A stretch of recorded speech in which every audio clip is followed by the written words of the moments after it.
Good morning. Our topic is all about solving problem involving addition and subtraction of fraction. First, let's have a review. To add and subtract similar fraction, simply add or subtract the numerator and copy the denominator. So pag nag-a-add daw at nagsusubtract ng similar fraction, ang ina-add lang natin o sinusubtract ay yung numerator. At kinokopya lang natin yung denominator. To add or subtract fractions with dissimilar denominators, get the LCD, change the fractions to similar fractions or equivalent fractions using the LCD. Then add or subtract the equivalent fractions. So pag nag-a-add naman daw o nagsusubtract ng fraction na dissimilar o magkaiba yung denominator, kinukuha muna natin yung LCD para ma-change natin sa similar fractions. So pag similar fraction na sila, ma-add na natin sila o masusubtract following the steps in adding or subtracting similar fractions. To subtract mixed forms with dissimilar fractions, make the fraction similar. If the fraction in the minuend is less than the fraction in the subtrahend, rename the minuend as a mixed form with a fraction greater than 1. So, pag nagsusubtract naman daw ng mixed form na dissimilar ang fraction, gagawin muna natin silang similar fraction. Kung mas mababa naman yung minuend sa subtrahend, nire-rename naman natin yung minuend sa mixed form with a fraction greater than 1.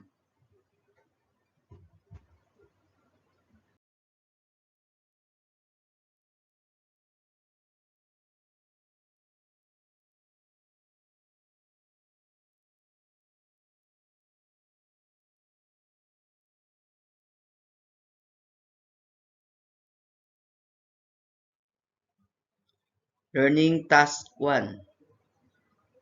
Find the sum or difference. Number 1, 4/8 minus 2/8. What kind of fractions are 4/8 and 2/8?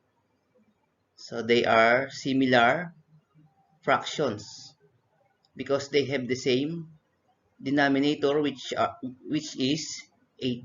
So sila ay similar fraction kasi pareha sila ng denominator na 8. So pagka ganitong klaseng fraction, kinokopya lang natin yung denominator. Ang isusubtract lang natin yung numerator. So 4 minus 2, 2. 2/8. Ang 2/8 ay wala pa sa lowest term. So what is the GCF of 2 and 8? 2. I-divide natin yung numerator na 2 sa 2 at denominator na 8 sa 2. 8 divided by 2, 4. 2 divided by 2, 1. So our final answer is 1/4. Next, 10/24 minus 5/12. So what kind of fractions are 10/24 and 5/12? So they are dissimilar fractions because they have different denominator. So magkaiba sila ng denominator kaya sila ay dissimilar fraction. So kailangan i-change muna natin o i-rename natin sa similar fraction yung 10/24 at 5/12. So what is the LCD of 24 and 12? 24. So 24 divided by 24, 1 times 10 is 10. So hindi naman magbabago yun kasi 24 na yung denominator niya. Yun namang 5/12, i-rename natin. So siyempre, 24 din ang kanyang denominator. 24 divided by 12, 2 times 5. So, 10. So, ang 5/12 pala ay 10/24 din. So, 10/24 minus 10/24, 0. Next, 5/9 minus 2/12. Dissimilar fraction na naman. Ano ang LCM o LCD ng 9 and 12? 36. So, i-rename natin yung 5/9. 36 divided by 9, 4 times 5, 20. So, 20, 36 and 5/9 are equal fraction. O, parehas lang sila. Ni-rename lang natin. Yun namang 2/12. So, siyempre, 36 din ang denominator niya. 36 divided by 12, 3 times 2. 6. So, ibig sabihin yung 6/36 and 2/12, parehas lang o equal fraction sila. Masusubtract na natin kasi similar fraction na sila. Copy the denominator, then subtract the numerator. 20 minus 6, 14. So, 14, 36 ay wala pa sa lowest term. Ano ang GCF ng 14 at 36?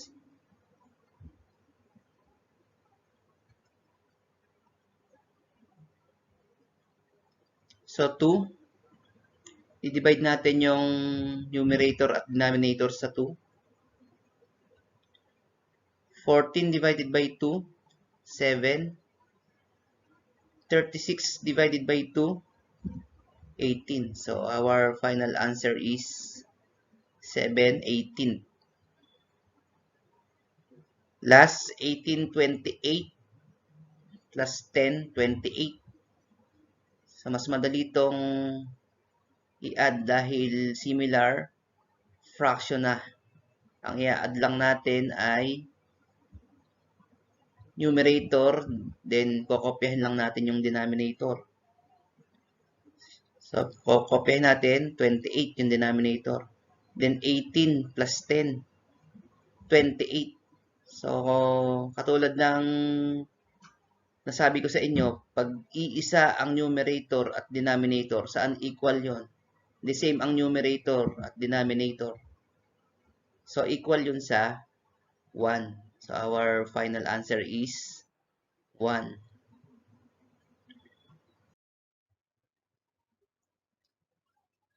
Learning task 2. Read and solve. Eden bought 2 1/4 meters of cloth. She uses 3/4 of meter for her project. How many meters of cloth did she have left? So, si Eden daw ay bumili ng 2 1/4 meters ng cloth. Ginamit niya yung 3/4 na meter sa kanyang project. Ilang meter ng cloth ang natira? So, we must subtract 2 1/4 minus 3/4.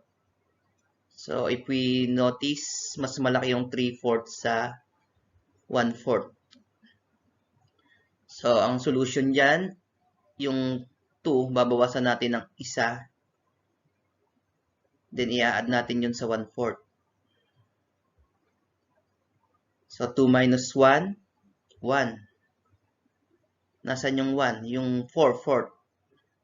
Kasi pag iisang numerator at denominator o parehas, equal sa 1. So, ibig sabihin yung 1 and 4/4, ito rin yung 2. Parehas lang siya.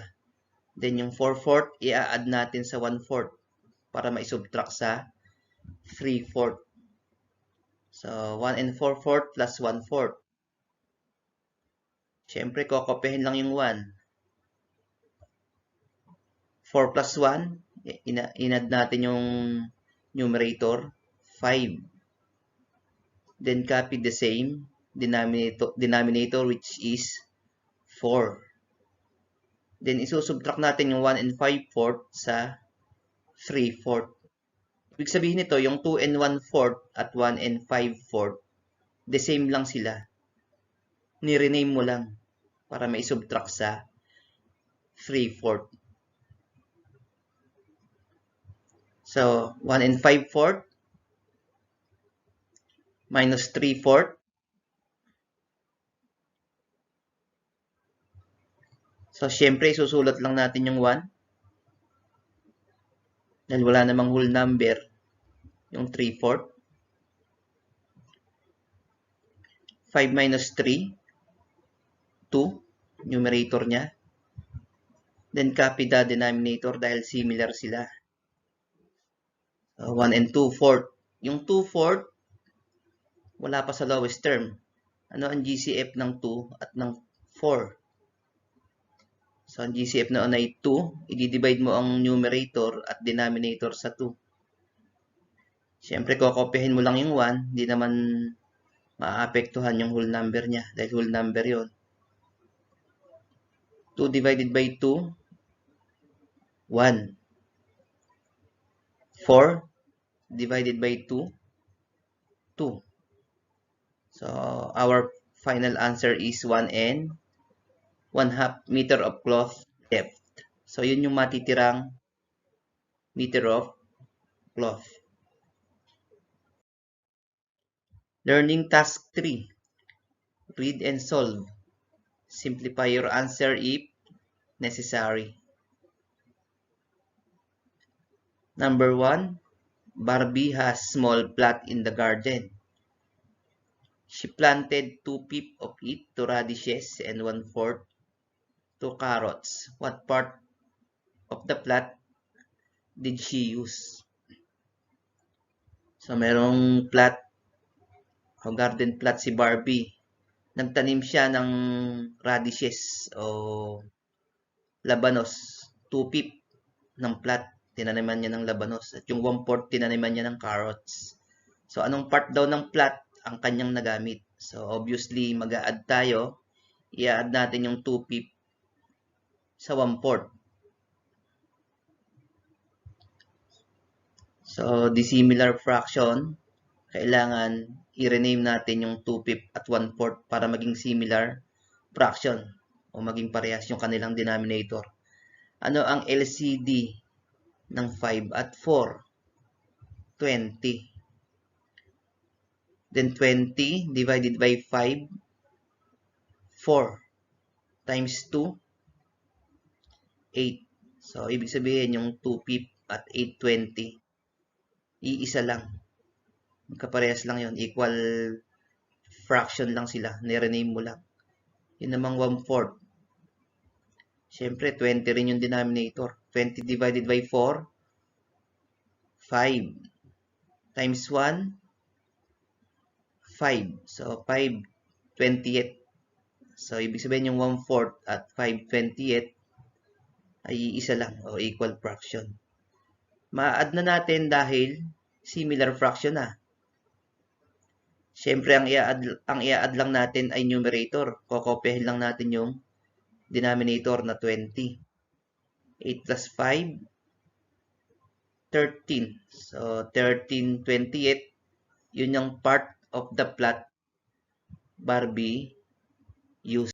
So, yun yung nagamit niya na part ng garden plot.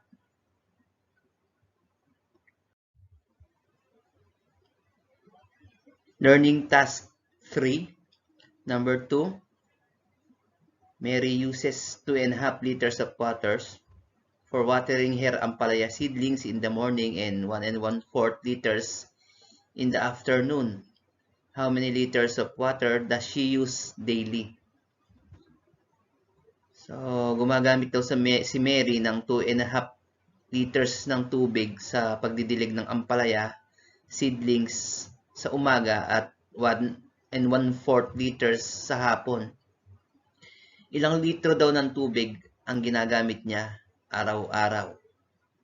So, obviously, i-add natin yung 2 1/2 sa 1 1/4. So, yung fraction nila ay dissimilar. So we must rename to similar fraction. What is the LCD of 2 and 4? 4. Kokopihin lang natin yung 2. 4 divided by 2, 2. Times 1, 2. So yung 2 and 1 half o 2 and a half at 2 and 2/4 ay equal fraction. Iisa lang sila or the same lang sila.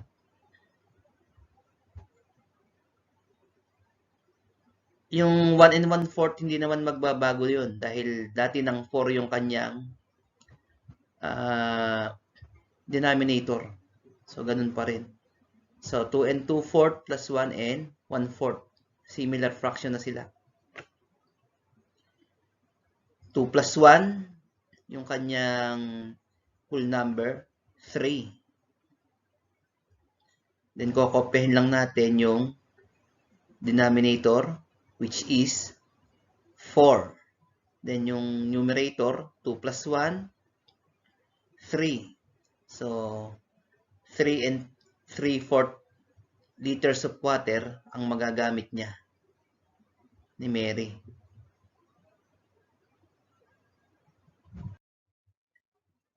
Thank you. Don't forget to like and subscribe. Bye for now and God bless po.